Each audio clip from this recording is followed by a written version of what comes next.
क्योंकि यहोवा भला है, उसकी करुणा सदा के लिए है और उसकी सच्चाई पीढ़ी से पीढ़ी तक बनी रहती है। मैं यहोवा हूँ, यही मेरा नाम है, अपनी महिमा मैं दूसरों को ना दूंगा। आइए एक प्रार्थना करेंगे। प्यारे परमेश्वर, महान ईश्वर, याकूब, इसहाक और अब्राहम के परमेश्वर, तो महान है और तेरी महिमा जो है हम करने आए हैं। तू हमारी प्रार्थना को सुन, अपने वचन मेरे मुंह में डाल, पवित्र आत्मा से मुझे भर दे और जितने लोग इसको सुने वो आशीषित हों। यही मेरी प्रार्थना है, आमीन। उत्पत्ति 2 अध्याय की 16-17वीं आयत में अगर हम देखें तो यहाँ पे लिखा हुआ है, यहोवा परमेश्वर ने आदम को ये आज्ञा दी कि वो सब वृक्षों के फल बिना खटके खा सकता है, पर भले या बुरे के ज्ञान का जो वृक्ष है उसका फल तू कभी ना खाना, क्योंकि जिस दिन तू उसका फल खाएगा उसी दिन अवश्य मर जाएगा। हम यहाँ पे देख रहे हैं कि परमेश्वर ने आज्ञा दी कि तुम इस बगीचे के सारे फल खा सकते हो सिवाय एक वृक्ष जो कि मेरा है। यहाँ पे हम देखें कि मेरा वृक्ष, परमेश्वर का वृक्ष कौन सा है? बुरे और अच्छे का ज्ञान का जो वृक्ष है वो परमेश्वर का है। परमेश्वर ने बोला, जिस दिन तुम इस वृक्ष के फल को खा लोगे उसी दिन तुम मर जाओगे। हम यहाँ पे देखते हैं इसके उत्पत्ति 4 अध्याय की पहली आयत में यहाँ पे लिखा हुआ है कि उसने चुना। क्या चुना? उस वृक्ष का फल खाया जिसको परमेश्वर ने मना किया और उसने जीवन खो दिया, और जो जीवन उसे मिलना था उसने मृत्यु को चुना। अजीज़ों, ये आप पे निर्भर है कि आप जीवन चुनना मांगते हैं या मृत्यु चुनना मांगते हैं। और हमारे लिए बहुत ज़रूरी है कि मसीह हमारे साथ है तो हमें जीवन को चुनने की हिदायत हमें मिली हुई है, और जब हम मसीह में हैं तो उसने हमें नया जीवन दिया है। लेकिन आदम ने वो जीवन खो दिया और फिर वहाँ पे हम देखते हैं कि उनको वाटिका से बाहर निकाला गया। जब वो वाटिका से बाहर आते हैं तो उत्पत्ति उसके 4 अध्याय में अगर हम देखें तो यहाँ पे लिखा हुआ है कि जब आदम अपनी पत्नी हवा के पास गया तब वो गर्भवती हुई और उसने एक लड़के को जन्म दिया। और हवा ने बोला, मैंने यहोवा की सहायता से एक पुरुष पाया है, और उसका नाम उन्होंने कैन रखा। फिर हम देखते हैं दूसरी आयत में कि दूसरा बेटा भी आदम और हवा को मिला जिसका नाम उन्होंने हाबिल रखा। हम यहाँ देखते हैं दोनों के दोनों बच्चे जो हैं आदम और हवा की परवरिश में पढ़ रहे हैं। उनकी ट्रेनिंग उन्हें बताया जा रहा है कि किस तरीके से उनकी परवरिश होनी चाहिए।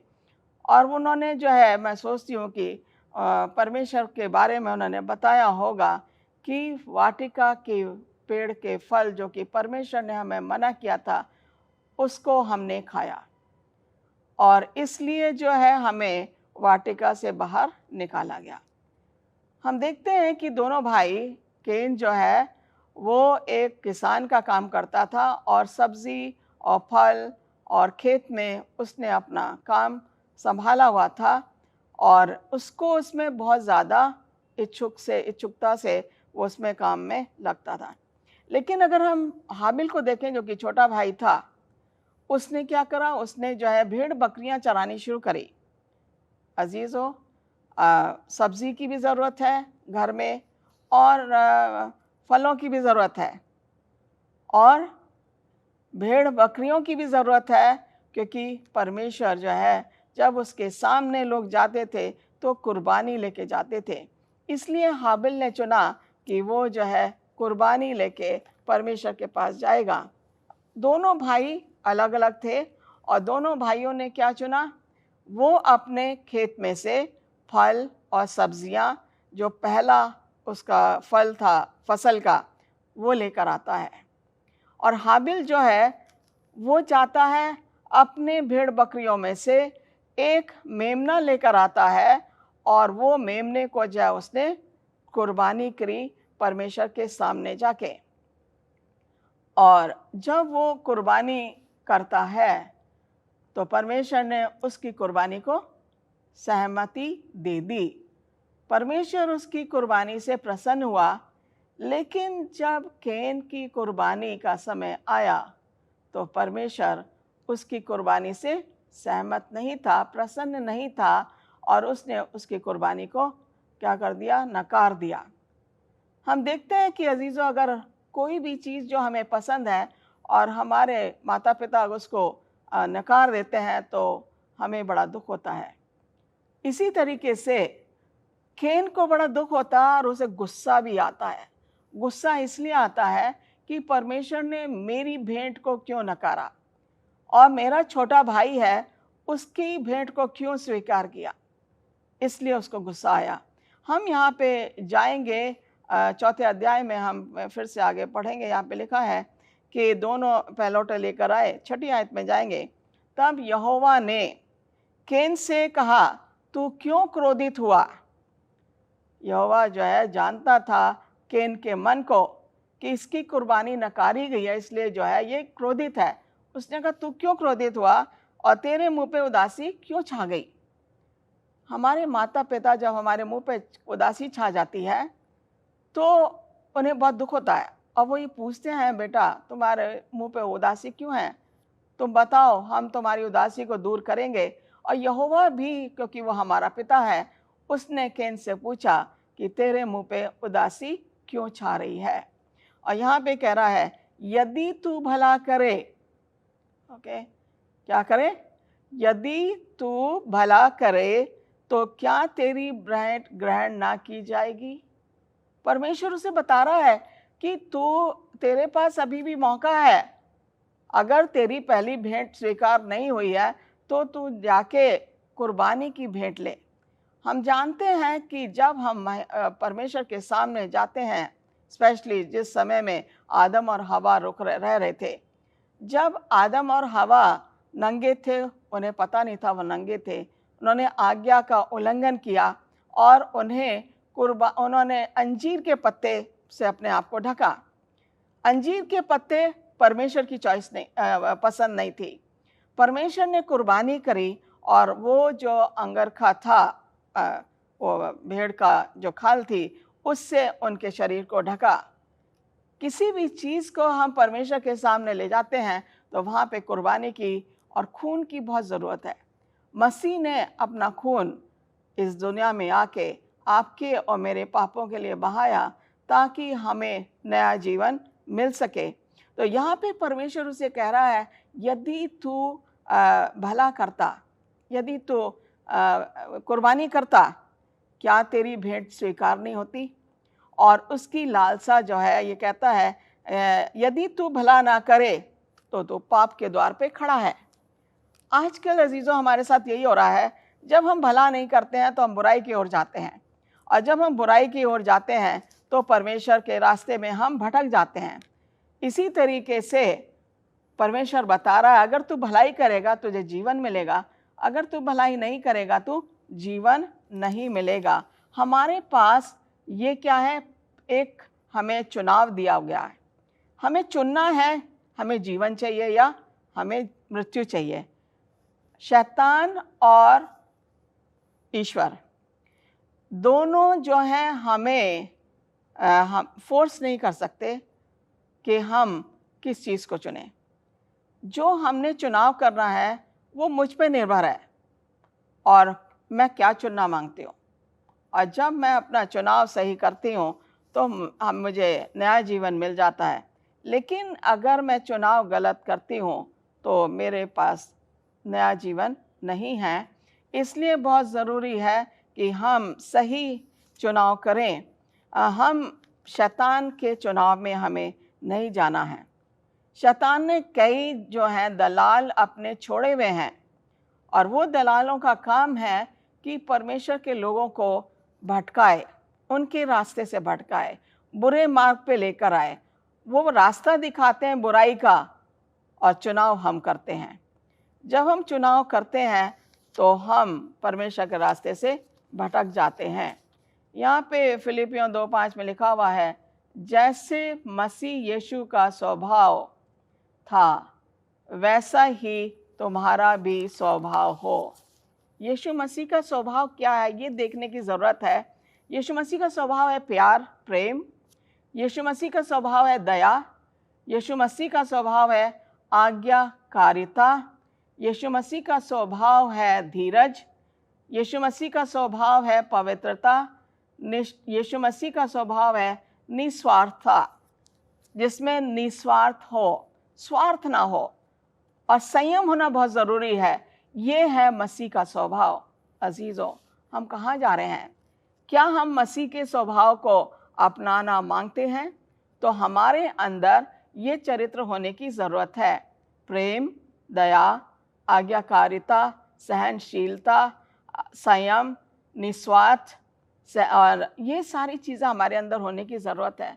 हम बहुत दावा करते हैं कि हम मसीह में रहते हैं, मसीह हमारा है, लेकिन जब हम अपनी ज़िंदगियों को देखते हैं, इनमें से हमारे अंदर एक या दो चीज़ भी नहीं मिलेगी और हम परमेश्वर के रास्ते से भटक जाते हैं। अगर हम मसीह को चुनेंगे तो ईश्वर हमें मसीह का स्वभाव देगा। ये हमें चुनना है। आपके ऊपर निर्भर कर रहा है, आप मसीह को चुन रहे हैं या शैतान को चुन रहे हैं। यीशु हमारे पापों के कारण एक ही बलिदान में, कौन सा बलिदान था वो? क्रूस पे गया और उसने अपनी जान आपके और मेरे पापों के लिए दी, और फिर वो जिंदा हुआ और आसमान पे उठा लिया गया और अपने पिता के दाहिने ओर जाके बैठ गया। वो उसने बलिदान दिया अजीज़ों, आपके और मेरे लिए। आज उसने हमें एक रास्ता दिया है, चुनाव का रास्ता दिया है। अगर मसीह में चलेंगे तो नया जीवन, मसीह से भटक जाएंगे तो हमारे सामने मृत्यु जो है हमारे सामने इंतज़ार कर रही है। 3 चीज़ें जो है हमें ध्यान में रखनी हैं। हमारा दिमाग मसीह का दिमाग जैसे होना चाहिए, हमारा स्वभाव मसीह के स्वभाव जैसे होना चाहिए, हमारी पवित्रता मसीह के जैसे होनी चाहिए। अब आप सोचेंगे ये तो बहुत मुश्किल है कि हमारा दिमाग मसीह के जैसे होना चाहिए और हमारा स्वभाव मसीह के जैसे होना चाहिए और हमारी पवित्रता मसीह के जैसी होनी चाहिए। ये कैसे पॉसिबल है? हम देखते हैं, अगर हम विश्वास करेंगे अजीज़ों, हमारे अंदर विश्वास की बहुत ज़रूरत है। अगर हम विश्वास करेंगे तो हमारे अंदर जैसे मसीह का दिमाग था वैसे ही हमारा भी दिमाग आ जाएगा। जैसे मसीह का स्वभाव था हमारा स्वभाव भी वैसे हो जाएगा। जैसे मसीह की पवित्रता है हमारी भी पवित्रता वैसे ही बन जाएगी, क्योंकि फिर हम दूसरे भटके हुए रास्ते पे नहीं जाएंगे। परमेश्वर की आज्ञा का पालन करना ही जीवन है अजीज़ों। परमेश्वर की आज्ञा का पालन करना ही जीवन है। कितने लोग हैं जो आज परमेश्वर की आज्ञा का पालन करते हैं? मैं सोचती हूँ हम लोग वो लोग हैं जो कि हम दिखावे के लिए कह देते हैं कि हम परमेश्वर की आज्ञा का पालन कर रहे हैं, हम परमेश्वर के रास्ते पे चल रहे हैं। अगर ऐसा है तो हमें हमेशा हम जीवन ही चुनने की हमें कोशिश करनी चाहिए। यहाँ पे हिजकिय्येल उसका 33वां अध्याय के 11वीं आयत में लिखा है, इसलिए तो उनसे कह, परमेश्वर यहोवा की ये वाणी है। ये बाइबल जो है परमेश्वर की वाणी है। ये बाइबल जो है मुझे जीवन की ओर ले जा रही है। मेरे जीवन की सौगंध, किसकी वाणी है ये? परमेश्वर की। मेरे जीवन की सौगंध, मैं दुष्ट के मरने से कभी भी प्रसन्न नहीं हुआ। अजीज़ों, याद रखो, जब हम पाप में पड़ जाते हैं परमेश्वर खुश नहीं होता, ईश्वर खुश नहीं होता, और हम पाप में पड़े रहते हैं। वो चाहता कि किस तरीके से हम उसे वहाँ से निकाल कर लाएं। अगर हम देखें लूत को, जो पाप के बीच में रह रहा था, और वहाँ पे फरिश्ते जाते हैं और वो फरिश्ते जाके जो हैं उसको वहाँ से निकालते हैं। वो इस तरीके के उसमें रह रहा था समाज में, जहाँ पे कि लोगों के साथ ही जो है अपवित्र काम करना मांगते थे। और फरिश्तों ने जो है जब दरवाज़ा बंद किया और वो सब के सब अंधे हो जाते हैं। और सुबह लूत, क्योंकि परमेश्वर का भक्त था, अब्राहम का भतीजा था, उसको सुबह सुबह उन्होंने वहाँ से लिटरली खदेड़ा। और जब उसे खदेड़ा, उसने कहा वो पास में जो पर्वत है, क्या मैं वहाँ पे चला जाऊँ? फरिश्तों ने कहा ठीक है, मगर पीछे मुड़ के नहीं देखना। हम यहाँ देखते हैं कि लूत की जो पत्नी थी, जो उसने वहाँ पे छोड़ा था, उस जगह पे जहाँ पे वो रह रहे थे, क्या हुआ? उसने पीछे मुड़ के देखा। क्या सोच रही थी अपने दिमाग में जब उसने पीछे मुड़ी? उसने ये देखा, उसने ये सोचा कि मेरे घर में इतना सामान था जो मुझे सब छोड़ना पड़ रहा। मेरी बेटियों के जो दामाद हैं, जो शादी करना मांग रहे थे, उन्होंने शादी से इनकार कर दिया। वो दामाद वहीं रह गए और मैं यहाँ पे आ रही हूँ। उसको बोला गया था पीछे मुड़ के नहीं देखना। उसने आज्ञा का उल्लंघन किया और मृत्यु उससे मिल गई। आप और हम सब अच्छी तरह से जानते हैं कि वो नमक का खंबा बन गई। और आज भी अगर आप जाएं पैलेस्टाइन में, तो आपको वो नमक का खंबा आज भी वहाँ मिलेगा। बाइबल लैंड के टूर में जब जाते हैं तो वो दिखाते हैं उसको। तो हम देखते हैं आज्ञा का पालन लूत की पत्नी ने नहीं किया। वो जैसे ही मुड़ी, वैसे ही वो नमक का खंबा बन गई। क्या ज़रूरत थी इसको पीछे मुड़ने की, जब परमेश्वर इसे आगे ले जाना मांग रहा था?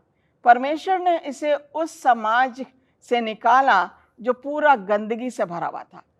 गंदगी से निकाल के इसने पीछे मुड़ी और इसने पाप का रास्ता चुन लिया, जैसे कि आदम और हवा ने आज्ञा का उल्लंघन करके जो है पाप का रास्ता, मृत्यु चुन ली। इसलिए आज जब पाप हमारे बीच में है, हर एक इंसान को जो है पहली मृत्यु को चखना है। और पहली मृत्यु के चखने के बाद, चाहे हम मसीह में मरें, लेकिन फिर भी हमें पहली मृत्यु को चखना है। उसके बाद हमें नया जीवन, अनंत जीवन जो परमेश्वर हमारे लिए उसने तैयार किया है, वो हमें देगा। आइए हम देखें कि हम ये बहुमूल्य जीवन जो हमें मिला है, हम क्या कर रहे हैं इसके लिए।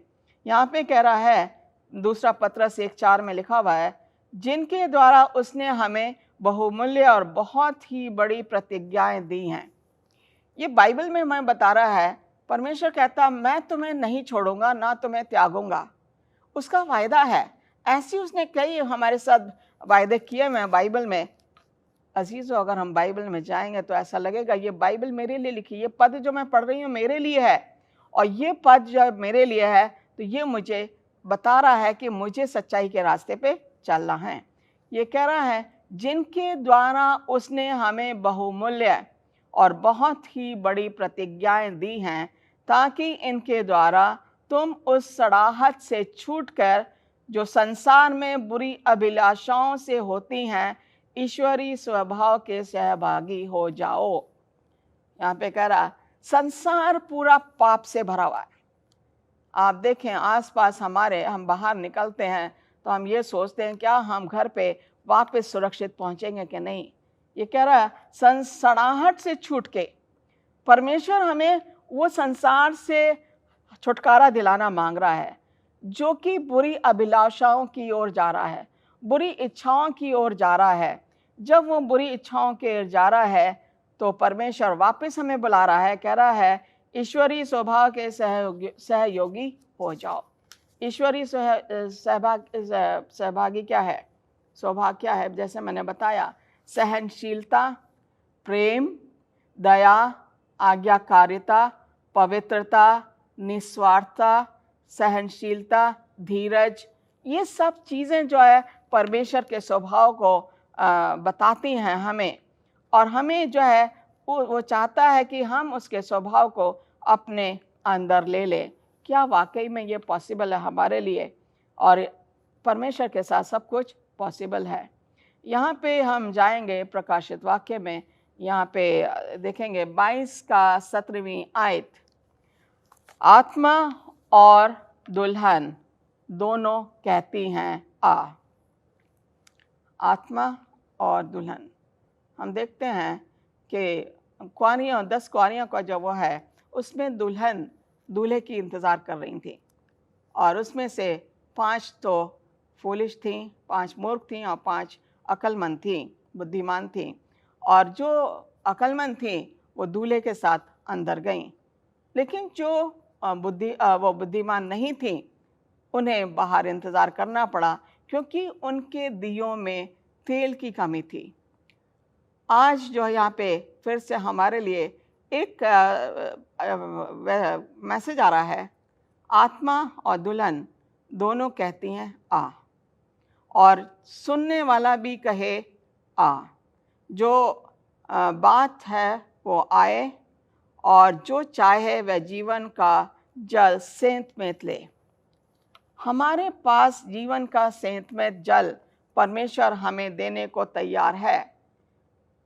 ये प्रकाशित के 22:17 में हम देख रहे हैं कि जीवन का जल, वो जल जिससे हमें कभी प्यास नहीं लगेगी, वो जल जो हमें आत्मिक जीवन देगा, वो जल जो हमें नया जीवन देगा।